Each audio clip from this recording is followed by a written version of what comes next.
Hello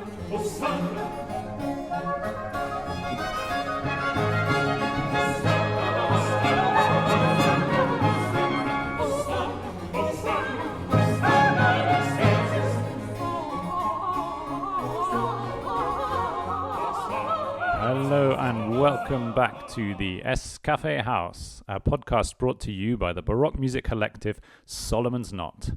This is a place where we chat to interesting people, get geeky about old music, explore ideas behind upcoming projects, and discuss news and trends in the classical music world. If you like what you hear, please subscribe and spread the word. You can sign up for our newsletter at solomonsnotcollective.com to keep up to date with what we're up to next. Great, so this episode of the SKaffeehaus is going to be the one about us, because the idea of this podcast is actually not that we spend that much time talking about ourselves, but rather the things that we're doing and the ideas behind what's coming up. And I'd like to have a series at some point about how do you memorize and that kind of thing, going through different members of the group. But I thought it would be good, especially for those who are not so familiar with who we are, who might stumble across this podcast, apart from our audience of hardcore fans who I'm sure will be tuning in every time, to let them know, who are these guys and what is this all about anyway. So today in the show, we've got bass player Jan. Who, hello. Those of you who've heard the first episode will be familiar. And we also have Simon and Eleri Williams, who I have never met in person, and I'm not sure I've even identified by sight in our audiences specifically, but I know that they are extremely hardcore fans of Solomon's Knot, partly through social media and other things and emails and so on, and they are part of our hardcore Welsh fan club. And now I don't actually know exactly how big this fan club is, but Simon, maybe you could tell us, is it all one family? Is it? Well, I guess my knowledge of the Welsh fan club is limited to my family, of whom Sure. five members of the family, four of whom have been to concerts you've done, and yeah, we're Cardiff based. My wife and I have been to, I guess, in the terms of hardcore, we're the ones who've travelled furthest and been to the most. Eleri's been to 2 or 3, 4 maybe concerts. She'll tell you more later. Wow. And my other daughter has been to a couple as well. Wow. So it's really kind of you to join us and to take this leap and time out of your day to come and chat to us. It's brilliant. And yeah, you said hardcore travel. Just give us an idea of what you've been to. Well, I sort of stumbled across the Bachfest in Leipzig a few years ago. So I went in 2016 late, so I got poor tickets really for a lot of the concerts. So my first experience of Solomon's Knot was from behind a pillar in the Nikolaikirche. So I could see about half of you, and I came away from that thinking, this is a British group I've never heard of, and they are really something.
and I think since then I've taken as many opportunities as I can to come and experience your concerts.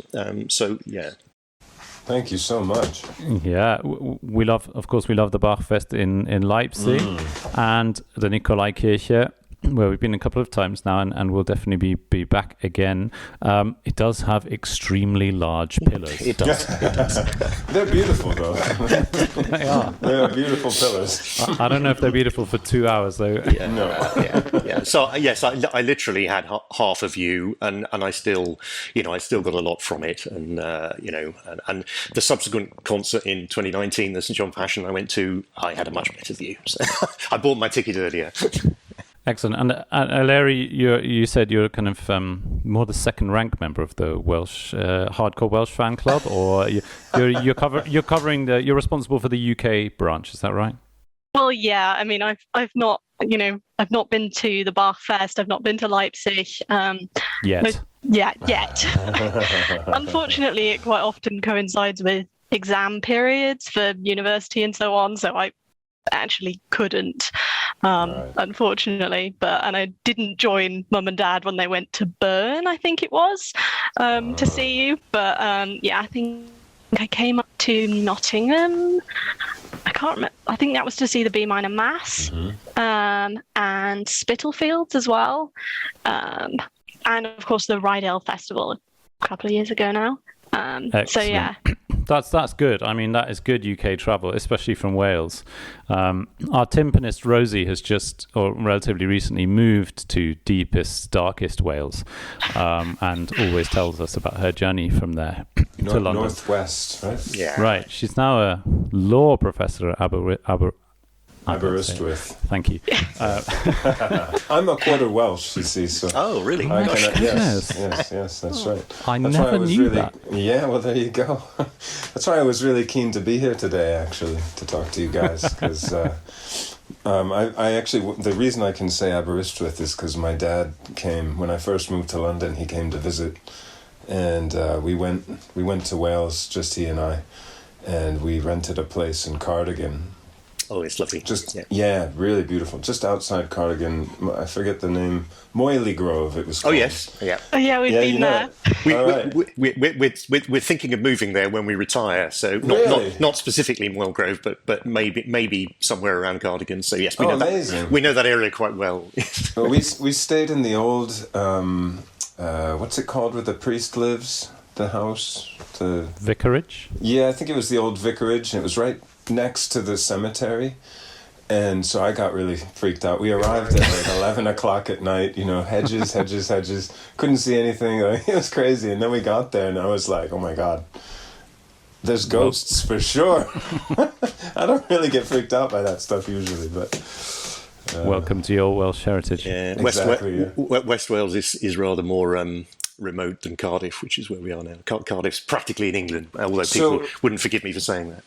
I've spent a ton of time in Cardiff playing with the BBC down in the Bay. I love Cardiff. Where do you guys live? Well, I mean, I don't know if that's you don't want to say. No, that's fine. That's fine. I won't give the address. But don't give the address. No, it's Penallane, which is just sort of, I guess, north east Cardiff. Is it near Roath? Yes. Yeah. Oh, cool. Last time I stayed there, I stayed in Roath, near the park, Yeah, that's close. Is that where you're joining us from today, Simon? Indeed, yes. We're at home today. So yeah. Excellent. Right. And Eleri? Yeah, we're both in the same house, joining from different rooms. Nice. Excellent. Nice. Well, it's good. It's good that you're actually coming to us from Wales. This is all part of the authenticity. But forgive me for saying, but I'm not picking up a really strong Welsh twang. No. So. Dad is a naturalised Welshman. Really, he's not actually Welsh. This is the end of the myth. Yeah, I'm a Scarborough boy. Although you probably can't pick up any Yorkshire twang either. But yes, I was born in London, but yeah, I lived in Scarborough for most of my childhood. So you attended our gig in Scarborough then? I did. I attended. You did. Amazing. Not only that, my father who died last year, and he was. he was unfortunately not able to go to any of the B minor masses, and he was a great B minor mass fan. But he did come to the concert you did in Ampleforth Abbey and the reverberant one, and that was insane. and also the Purcell, and he loved that. He absolutely loved that. So I was really glad he managed to get to that. Oh, that's great. So 3 generations Indeed, then, really. indeed. That's really wonderful. That concert's gone down in internal SK history as the cricket ball. I was going to say, should we tell the cricket ball story?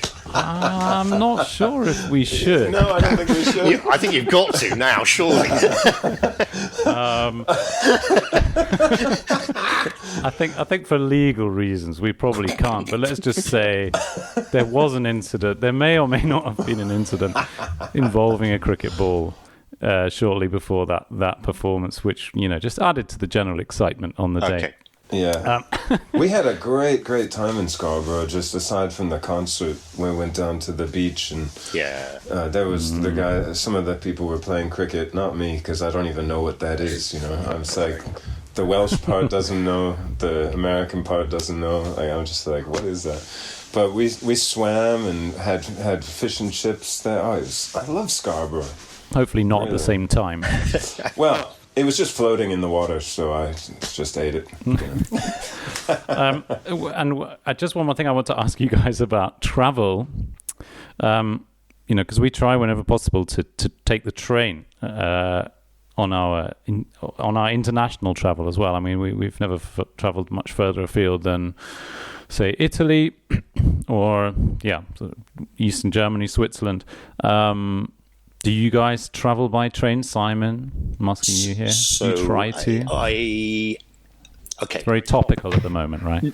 No, I'm ashamed to say that I have always flown, but my tickets to Bachfest in 2020 were booked on Eurostar and DB, and of course they came to nothing. So I now have vouchers. So next year, which I've just booked the hotel for, will be on the train. So, but yes, I think you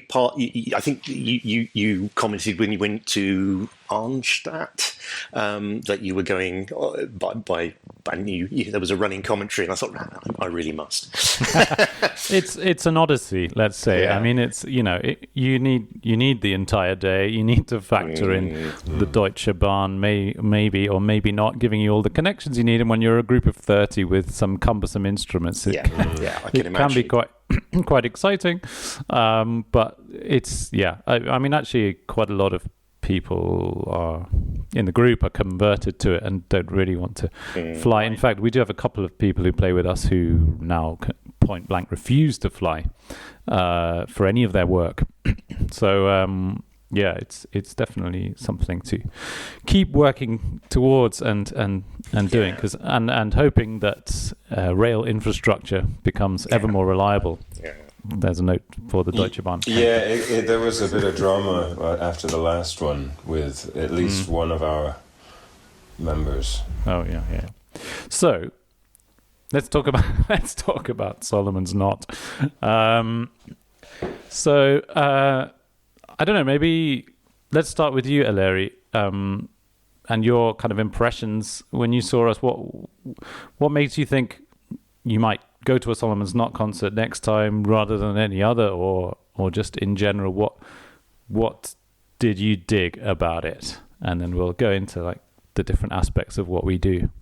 I mean, there's just so much communication in a Solomon's Knot concert. There's communication with the audience, obviously. I mean, that comes from being off copy, especially, but also, the communication between yourselves, between the singers and the orchestra.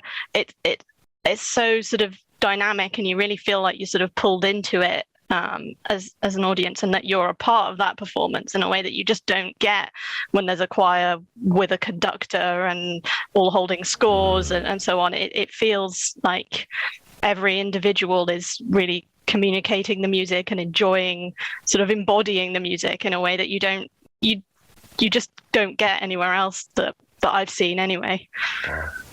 I think we can just end it Yeah. Mic drop. Yeah, exactly. Boom.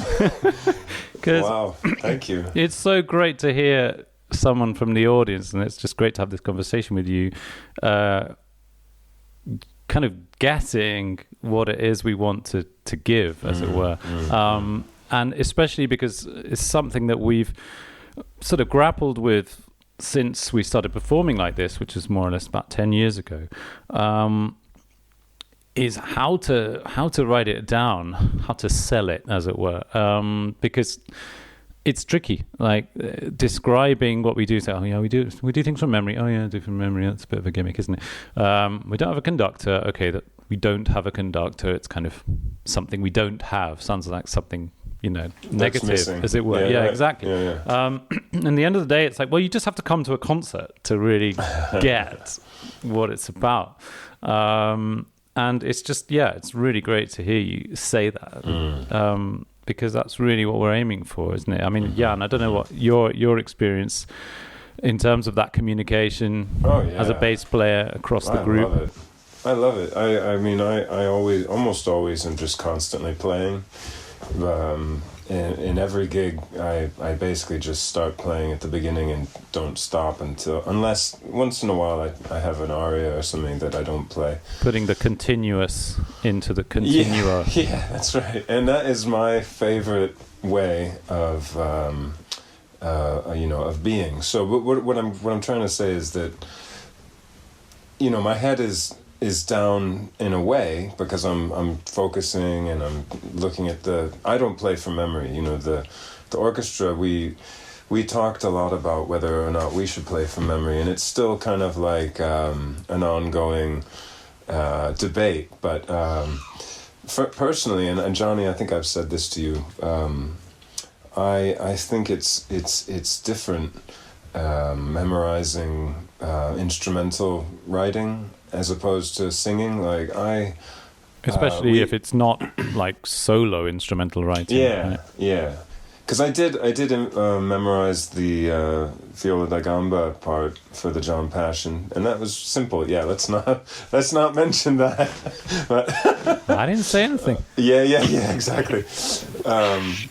But that was easy to memorize. And when I was in a choir in high school, I was in like a really great little chamber choir in high school. We did Bach, we did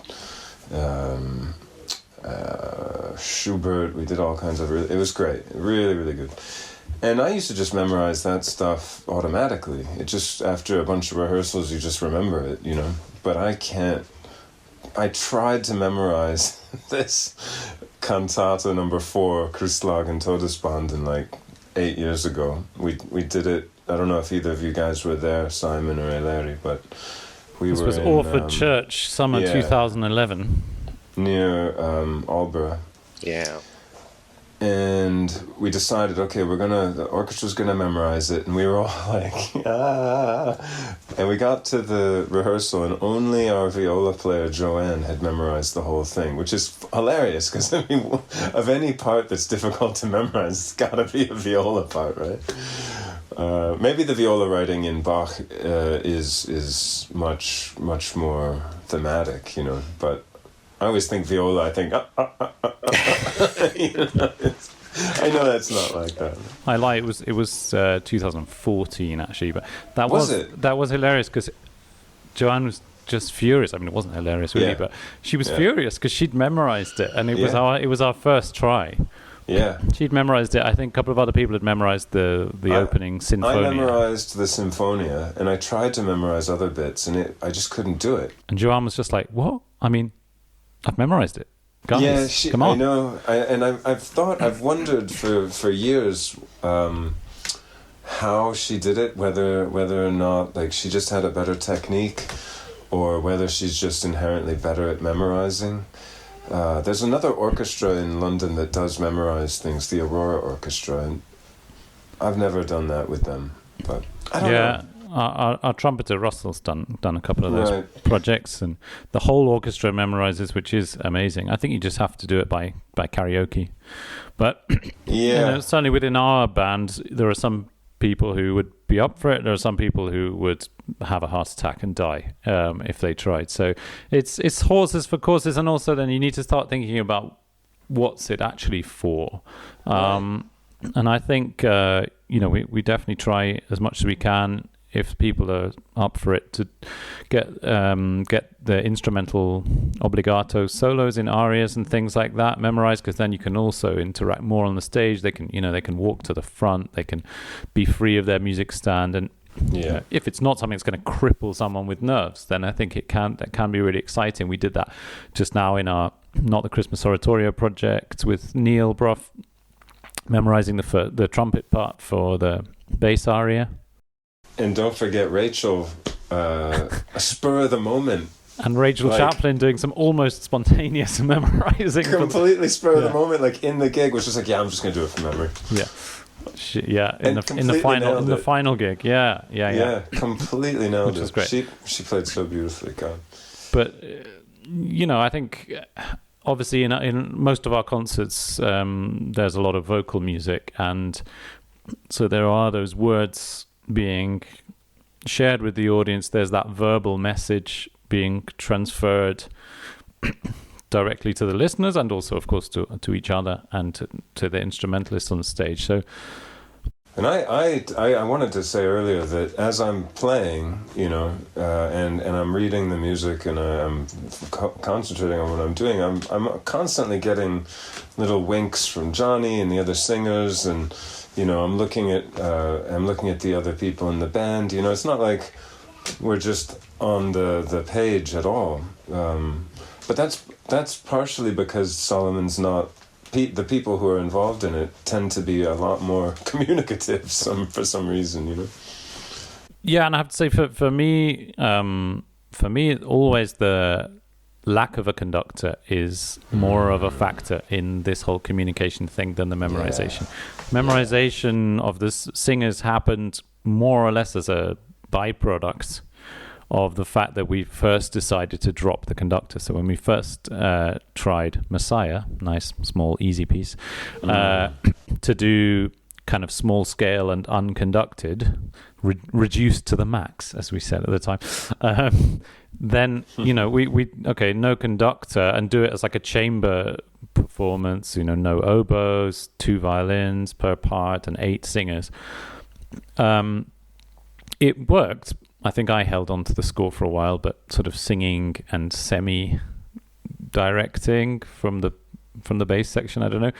But then, it really became obvious that certainly to us singers, having the scores and having to look at them was a real hindrance, because suddenly when there's no conductor, there's a real imperative to look around, right? Because those visual cues, those visual aids, apart from that it's enjoyable to share it, it's also necessary to keep it together. You need to be able to watch the leader's bow or whatever, and when you're having to check your text and your notes all the time, it's harder.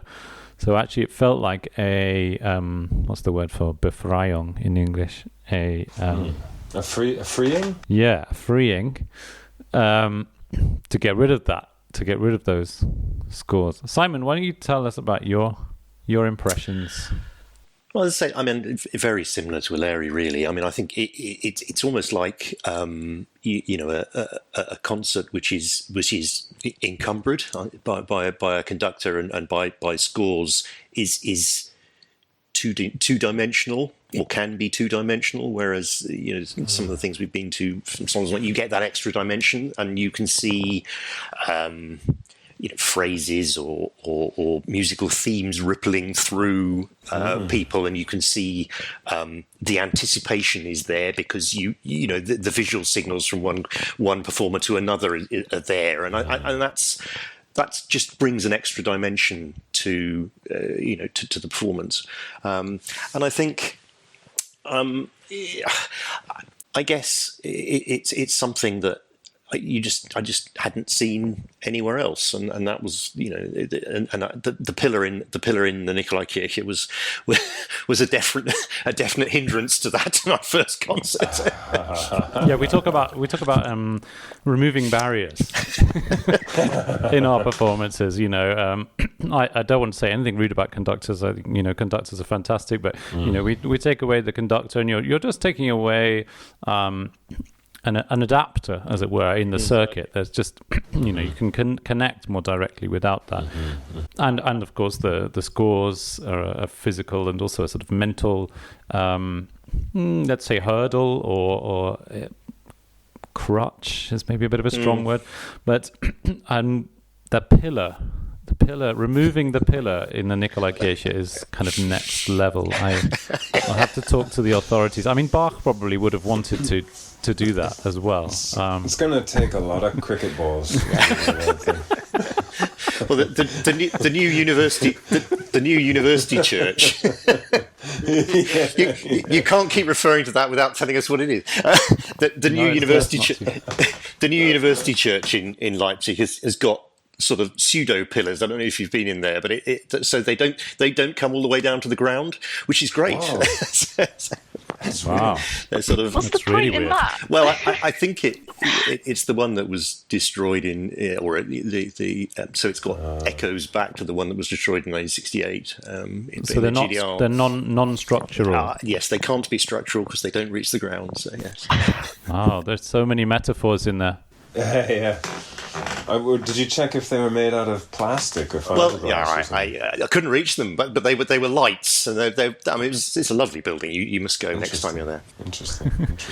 I really like what you said about the sort of being able to see the phrasing and things like that around the band, especially because our rehearsal processes are, I think, more arduous than they would be if somebody was just telling everybody what to do, showing everybody with their hands what to do, and you know, that no questions asked, as it were, or fewer questions asked. Let's say what I think that we, you know, there's always a feeling once we get to the concert, it's like, finally. Of course, always like that, but more than otherwise, I think.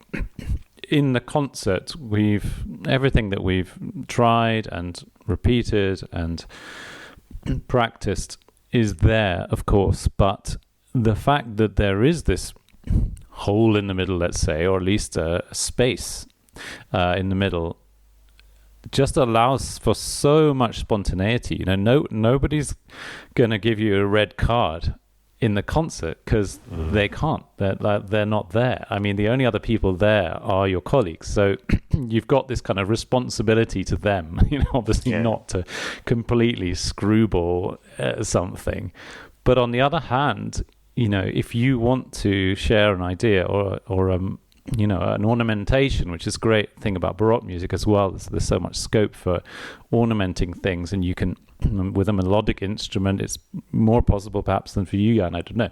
But, you know, that kind of thing can really just lift off in a concert. Or dynamics, you know, you can show through your body language, and that happens quite a lot. Certainly in my experience across the singers, somebody just signals, okay, we've sung these words 6 times now. This can be a quiet one, and that can sometimes just be from a kind of subversive glance, as it were. And then, you know, very quickly everyone in the group will pick up on that. And that, for me, is something that's really special, and that really just, that comes from the fact that we're playing as a chamber group. I think, you know, what you were saying made me think of something else, which I think is pertinent, which is that when we rehearse, we're just us, and sometimes there's a couple of people at the rehearsal, which is always nice, but it's usually just us, and so that when we get to the concerts, I think there is this excitement as well that we're about to like try to like transmit that to these people, because I think we're we like without. I mean, I hate to keep going on about the conductor, but there is this kind of thing with the conductor where you're focusing on this person, and so the audience sometimes focuses on them, and the musicians focus on them, and then it's weird. It's like the whole thing is happening for the conductor. But I think when we get to concerts, at least I feel this way. It's like, this is really great. Finally, I get to like, send this to those people, as opposed to like sometimes when there's sometimes you get out into the concert and you're like, now the audience is there. I hope I don't screw this up.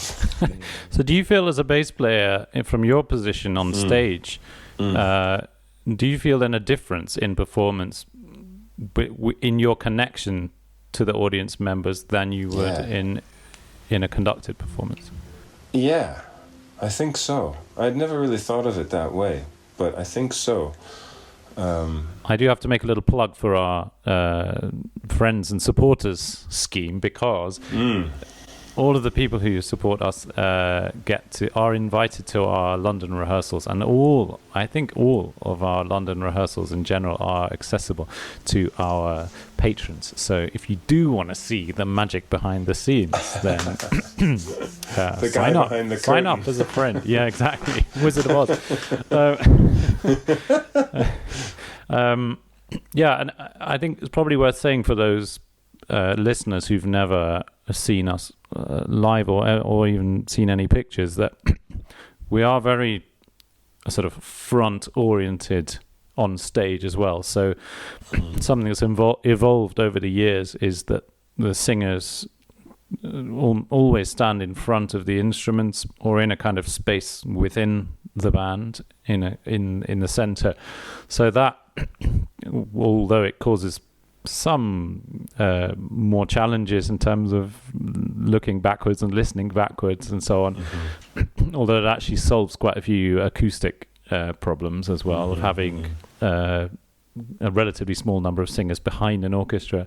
But that means, of course, that we can really just stand in front and speak straight to the people who are often quite close in front of us. And I think that sort of nakedness is something which I also really wanted to bring into the group from my experience as an opera singer, especially, and as an actor, sort of within that context. Just basically just being able to stand up there in front, and you've got nothing with you except the words the message you're just delivering to people, and to get as close to a sort of one-to-one eye contact with individual members of the audience as possible. We always try and deliver a whole sentence or a whole clause, a whole phrase to one person in the audience, which is another way of making sure that nobody in the audience can really switch off. Influenced a lot by the amazing work that we've done with the director Tim Carroll, the stage director Tim Carroll, who worked for a long time at the Globe. And there's this feeling, then you get this feeling in the audience like, I might be next in the spotlight, as it were. Not in a negative way. Of course, we don't want our audience members to feel uncomfortable, but really that you're being spoken to, as you might be at the Globe, for example. It's just people talking to other people, and it's an active conversation. You can't fall asleep in the audience, because you might be being asked a question in a minute. you have to be listening. I don't know if that came across behind the pillar, perhaps not, but I don't know. Yeah, I think it definitely does. I think that there's definitely an engagement which is really important to those to your concerts. I'm really glad that after being blocked by the pillar, you still thought it was a good concert, because it was missing all that stuff that you're talking about. So that's nice. Sorry, Eleri, you were saying something. I was just going to say, you do kind of get that sort of opera-like storytelling feeling. It comes a little bit just from having one or two voices per part or whatever, just that an individual is communicating an individual line. It feels personal in a way that it doesn't otherwise. But yeah, you really do get that sort of, especially with, music that is like that, where you're almost embodying characters from a story anyway. But yeah, it really does feel like that. While we're on this subject, and while we've got you guys here, we're always fiddling with the way that we do this, right? We're always trying to find the best way to make that work, the way that we are on stage, the way that we can communicate with each other, the way that we talk to the audience. Is there anything from your point of view as listeners and watchers, is there anything that you would like to see or hear differently, or is there anything where you think, I just wish they would do that, or do you think that the sort of the delivery is about right? Any tips you can give us from your side of the iron curse of the non-existent fourth Should wall? we send them jeans if they're behind it? Maybe we should send them some jeans or something. They have jeans in Wales. It's okay. Offers Dyke, yeah. Yeah.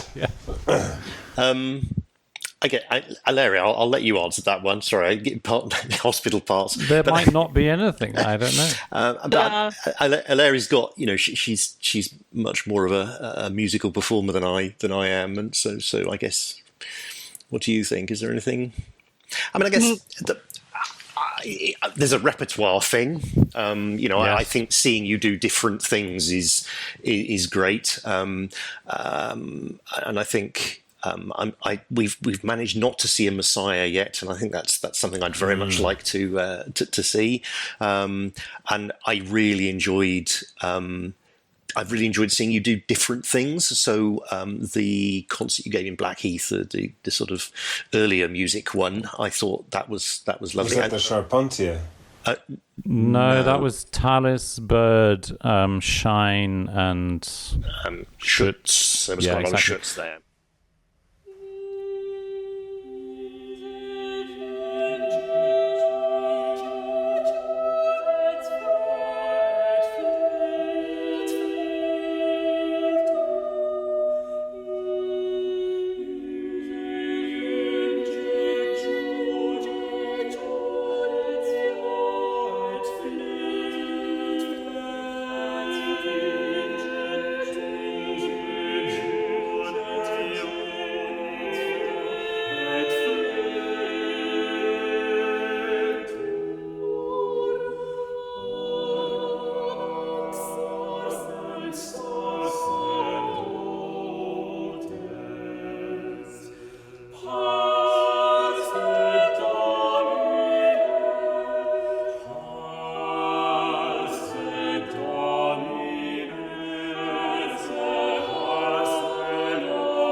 Yeah, actually, I wanted to mention also for those listeners less familiar with us that the group, the setup is very flexible. So we reduced down to, in theory, to just one player or one singer. The smallest programs we've tended to have done have been, say, 5 voices. We've done a madrigal performance in Aldborough, which was just 5 unaccompanied voices, with electronics, with Mira Calix. And then the biggest kind of things are the things which we've been mentioning quite a lot, the sort of the bigger oratorios. I think B minor mass takes us up to 30 people. Matthew Passion, I'm not sure if I'm allowed to talk about the Matthew Passion. We might be doing the Matthew Passion in 2 years' time, and that would be the biggest so far. So that'll be interesting. From that point of view, the range of repertoire, and also in terms of time, sort of. Well, I suppose one could go as early as possible, but sort of 16th, 17th century, up to 1800-ish as a sort of, that's our kind of core zone, as it were. But yeah, it's always good to hear from our audience as well what else they want to hear. And my other daughter is a great William Byrd fan, so she we enjoyed that because we've heard quite a lot of Byrd over the years. Yeah, it's interesting to do a lot of that repertoire one to a part as well. Amazingly difficult to memorize. Yeah. I mean, just the Yes. the asymmetric and irregular structures of all the phrases. I mean, it's really not music that was in any way designed to be memorized.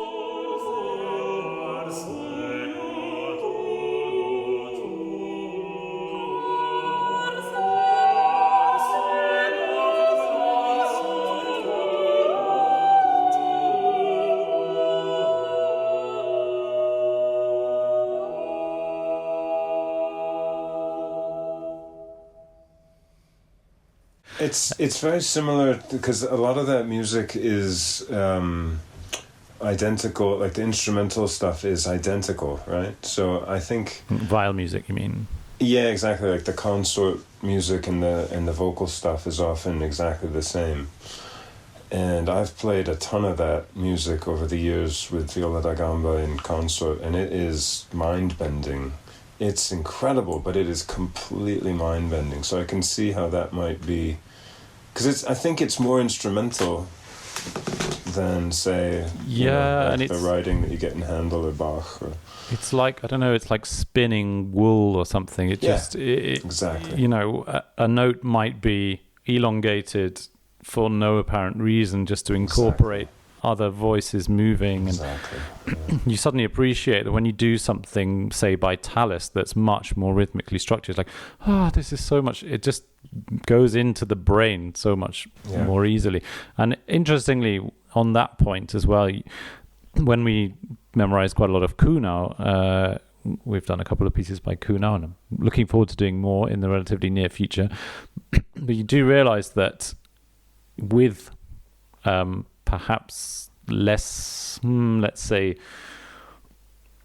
less genius composers, maybe. I mean, we're composers who are less sort of total brain than people like Bach, and very mathematical.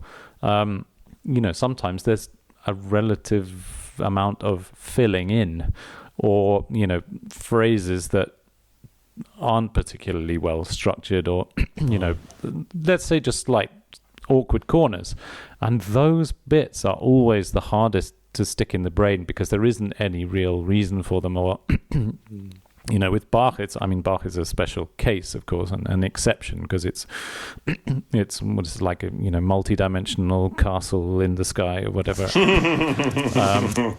and it's like a crystal, right? It's like a crystal. It's all symmetrical, and it all makes perfect sense, and so on. But that's been interesting to see when we actually try and memorize it and fix it in your brain. Some of that music is just kind of slippery, memory-wise, because there's less of a logic to it.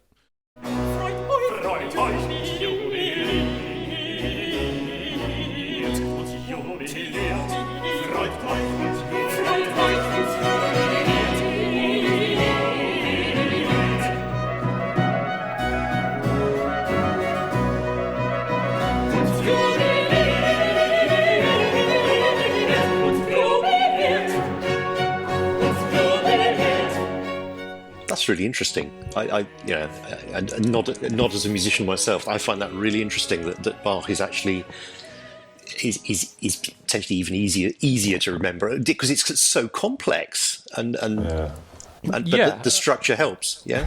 I'd hesitate to say easy, of course, but and I have to say, sort of contradicting myself, that memorizing the Bach motets, a lot of which is in 8 parts and really, really contrapuntally complicated. A lot of that, memorizing that program for us singers was also one of the biggest headaches ever.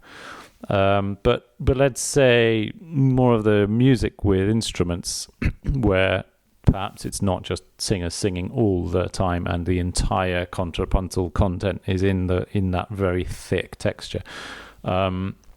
yeah, and perhaps it's also just getting used to it, and the sort of memory muscle being used to that kind of thing. But certainly there are more hooks to hang things on. When we're talking about memorizing things, we talk about metadata quite a lot. So you obviously you've got the sort of material on the surface which you've got to learn, and then it's things like how often does this repeat, or how many rests are there in between, or are the entries there's a good one from Messiah in the Amen where the sort of stretto entries coming in one beat or a few beats within each other, and it's sort of soprano, alto, tenor, bass, or it's soprano, bass, alto, tenor.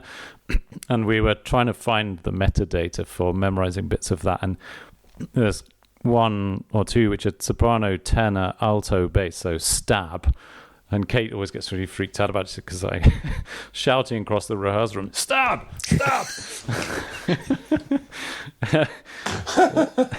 She's a sensitive soul. Yeah.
have to get Kate. One of the future episodes will definitely be Kate talking about how she memorizes things, because I know it's mostly in a motorway lay-by with her. Yeah, that's right. Infant child being breastfed in the back of the car, or God knows what. But yeah, there's a whole nother episode on that kind of thing.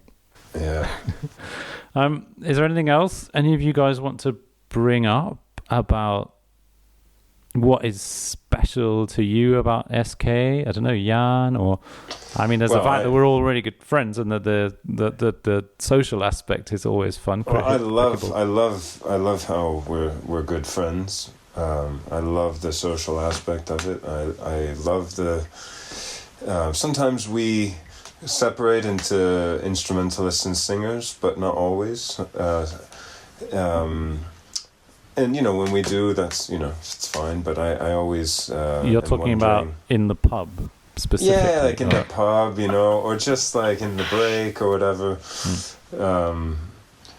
And that's understandable, but I do love it when either I just go hang out with the singers on my own, or we all hang out together. That was last time we were in Germany. We all hung out together, and it was really, really, really fun. But aside from all that, which is great, and I love, I feel such an enormous responsibility when I play with Solomon's Knot that really makes me engage and buy into the whole thing. And I mean, I also happen to like the way we all approach it. I think we have similar but complementary, like not completely the same, but complementary approaches to all this stuff. When you say responsibility, do you mean to the music, to your colleagues, or to myself, to the audience, music, to the colleagues, to the audience, just to everything? Like, I just feel completely like engaged, you know. And I love being a musician, and Solomon's Knot is one of those things that is consistently, for me, engaging that part of me that loves doing this. You know, sometimes I go and play, and it's really, although I love being a musician and I love playing music, sometimes it's just like, you know, it's just crap. There's the word that you'll have to bleep out. It's not so bad. It's I've been trying. I've been holding back, but no, explicit rating is. I'm sure we get more listeners if it's explicit. Okay. If it's E-rated, don't worry. Shit. There we go. Anyway, I just am. I mean, I'm astounded to hear what you guys said and how you feel about it, because it's such a nice, exciting thing for me to do. That if anyone else likes it, I'm like, how is that possible? You know. I think for me, that's something so important in the performance, is that each person in the performance, each person in the group is totally responsible. You know, you cannot switch off. You cannot, you know, give up. No one's gonna bring you in after your 52 bars rest if you're playing the timpani or the trumpet or whatever else. So, you know, everybody is. They are never out to lunch. Those guys, like, they are never missing their entries. I play constantly, so that's easy. I just keep playing and playing and playing and playing, so I don't have to worry about getting lost. But it's true, I never thought of that. Nobody in the group ever is like, oh, sorry, I didn't come in. That's never happens. True. Yeah, it's true. Ever. Whereas actually, in rehearsal, it doesn't happen. You know. Yeah, you'd think it would. You would have thought that's one of the main functions of the conductor, you know, giving people their cues. But actually, who knew? You don't need it. But what I was saying when your connection was bad is that the amount of times I'm in orchestra and people pipe up from different sections and say, Maestro, you know, can you give me a nod there, because I'm just too lazy to count my rests, basically. It's like, what? Come on. Like, either count the rests or just know what's going on, but like, don't rely on this person to like point at you. Like, it's your turn now. Simon, Eleri, any questions to us? I've got one comment which I don't think we've covered. It's not a question, which is that I guess, and this is one of the things my wife said, because obviously I asked her beforehand, and that's that she feels she knows the members of the ensemble as individuals, and we may have, and I agree with that. I think we may have an entirely erroneous view of you as individuals, but it's the one that comes across, you know. And I think that's cool. Yeah. So you know, your bassoonist, whose name I've forgotten, but Inga. Absolutely Inga. Astonishing character. Yeah, you know, and I think is it Annika Scott, the horn player? Yeah, you know, in the B minor mass stuff, you know, twirling a horn in between, you know, presumably emptying it out in between phrases. I mean, it's just something about not just the singers, who, you know, but something about the characters of the people that comes across through the performances, which I think is wonderful. You know, it's yeah, that's something people tell us quite a lot, actually. And I think not being, let's say, repressed by any other presence in the room, I think that we're free to show ourselves, and again, hopefully that vulnerability enables then people to shine, audience members to shine their own sort of individual spotlight onto whomever they want to watch in a performance. They're not being guided by anyone about whom they should look at or and I think the Purcell thing you did in Scarborough, I mean, we were just in hysterics during that. We were just, I mean, Larry, you were there. We just, and it was wonderful. It was just, it was one of the best couple of hours of my life. It was just, Wow. Surreal, but There's a quote for the website. Thanks, Larry. That's a good one. Yeah. Well, a big thanks to Tama Mattison for his stage work on that, because he basically built most of the props in his bedroom, I think, out of polystyrene and everything else. So it was tongue in cheek, but it was a lot of fun.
Excellent. Well, thanks a lot, guys. Eleri, your lunch break's probably coming to an end now, but yeah, I mean, I'm having quite a quiet week because most of my team is up at COP26 at the moment. So, oh wow. Did they all go up by private jet? I think they mostly went by train. I do know of somebody who went on a plane, but I won't mention any names. Sure. Right. No, it's been great to have you with us today, and great to be able to, speak to you not through the language of Bach, but thanks for having us. Nice to meet you you're guys. welcome. Lovely. And we're really looking forward to welcoming you to another performance soon. Yeah, we've obviously missed you for the last couple of years, and we're very keen to get back. Haven't been able to make it yet because you inconsiderately put your performances in a week we were away in in September, but we'll manage it soon. Because the communication's not that good after all. We didn't check your calendar. Great. Well, yeah, now we know much better what you look like. We'll be able to look out for you from the concert platform, and we're really looking forward to sharing our performances with you again soon. Indeed. See you soon. Thanks guys. A lot, guys. Cheers. Brilliant. Thank you. Take care. All the Bye. best. Bye. Thank you for listening to this episode of the SKaffeehaus Podcast, brought to you by Solomon's Knot, and congratulations for making it all the way to the end. You are either asleep or a really hardcore fan of Solomon's Knot. So if it's the latter, do subscribe and spread the word about this podcast. You may even want to visit our website, solomonsnotcollective.com, and support us in order to encourage us to make more episodes. Take care.